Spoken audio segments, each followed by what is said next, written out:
Let's see. Okay. I think I need a light. All right. Hey, okay, so I'm Keziah Green, and today we are going to discuss, let me move this for the lighting real quick. Today we're going to discuss how to create a found poem in the classroom. Before we get started, let me actually show you the final product. So looks something like this. Really simple, super cute, and passionate as well, especially for the students. Okay, so anyhow, one of the reasons that I actually do like this strategy or this activity in the classroom is that it's creative, it's engaging, very hands-on for your students, and beyond anything, it's very easy to do. So any kiddo can actually create something like this. This strategy works great for the student who is struggling with putting their words together when it comes to telling their own story or talking about themselves. This way they work independently, quietly, and create this beautiful final product that describes who they really are. It's a great strategy also to use for all your learners, but particularly the reason I like it is because it's great with my students with special needs and especially my ELs, who definitely do, both groups do struggle with language as well. Okay, so with that said, let's just talk materials, okay? So let me just show you one more time. This right here would be your final product. All right, so, and it's really, really simple. The first thing more than anything is that you have to make sure that you get language. And of course, you know, most of us would be like, okay, well, let me grab just a bunch of different types of magazines, anything with words for students to actually cut out and organize. More importantly, I want to emphasize that it's anything with language or anything with words. So for example, believe it or not, on the found poem that I created, I literally grabbed my little coupon savers, and there were some amazing words on the coupon savers that I actually used for my poem itself. So I want to emphasize anything with words just to make your life easier. There's no reason why you should worry about trying to gather all these magazines, old newspapers, old books, cereal boxes, anything. It's endless. So make sure you have words. All right. And in order to put together your poem, you actually want to make sure that you also provide students with some type of backdrop. So right here, I have just different types of construction paper or cardstock, different colors so that students can pick whichever one feels like them. Okay. You definitely need some scissors to cut your words. You need some glue, whatever you prefer. And you also need a little bit of extras. So for example, go crazy with the markers, the crayons, the color pencils. And I know a lot of my students like to do stuff like this. I got these little jewels from the Dollar Tree. You can bedazzle your poem, add some flowers or whatnot. Okay, so anyhow, those are the materials that you would need.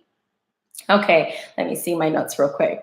All right, so the first thing you have to do is make sure that as your students are looking through, even if it's the coupon savers, the first thing they actually have to do is find words that are powerful.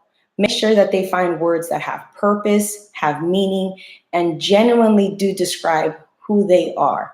So for example, on mine, I went with words like smart, fresh, brave, great. So you want to make sure that every single choice of words is meaningful to them.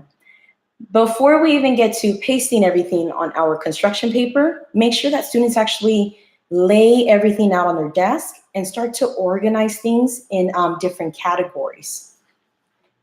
Oh, how do you get them to understand powerful words? I would actually go over it in class and give them an example. I probably would even do some type of, before we would get into the actual lesson itself, do some type of activity where we would come up with powerful words as a whole entire group to describe maybe somebody famous or somebody that they admire or whatnot. I think that would actually work. But anyhow, so back to this one here. Let me see. What you want them to do is to take their words once they figure out which words they're going to use.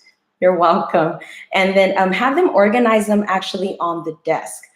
And they can give them the freedom to do whatever they need to do for themselves. So for example, on mine right here, I broke mine into 3 categories. You can make it in a world of copycats, be you, and a fairy tale begins. So these were strong for me, so I grouped them together. Then you had just different adjectives at the bottom. And in the middle, I focused on ideas that I thought were powerful to describe me. Imagine, inspire, ignite, and so on. Once they've organized their words, allow them to paste them on their construction paper. And then after that, they can add to with markers and jewels, just as I did myself, okay? But the one thing I really wanted to emphasize is that this is actually technically supposed to be a poetry activity or lesson. This is something, though, that I really encourage teachers to use for other activities. So for example, let's say it's the beginning of the school year and you got your new class, and this is a great way to break the ice. Students, even though they're working independently, you can have them sitting in groups as they're cutting, play some music in the background, they begin to engage in conversation, and you're getting to know your students through the poem as well. Another way would be maybe you're trying to set goals. Maybe we're talking about what we would like for the future, or like more like a vision board of some sort, and you can create something like this as well. Or for example, post-Christmas, post-spring break, students tend to come back not really feeling coming back to school. They feel some type of way. So this would be a great activity to start the first day back, to buy your kids back into the rest of the year.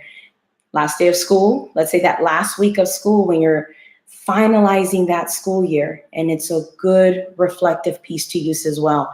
Who are we becoming? Where do we see ourselves next year? And things of that sort. I actually absolutely think first graders could do this. I really do. I don't have my own children with me today, but I kid you not, I tried it with my son, who is a first grader. He tends to find things that are more like superhero related, but I thought, you know what, how neat is that? Because he sees himself as a superhero, which I found powerful as well. So he could be whatever he wants to be, that idea. I think it would work really well with any age group, even up to high school. I really do. It's one of my favorite activities. But anyhow, I think that's pretty much it. I mean, here you have the final product. This was great for anything aside from just poetry. You can use this in different methods. And don't forget to use any type of words, any language, even if it's off a cereal box or, like I mentioned earlier, coupons. All right, so that's pretty much it, ladies and gentlemen. And thank you so much for watching. Thank you.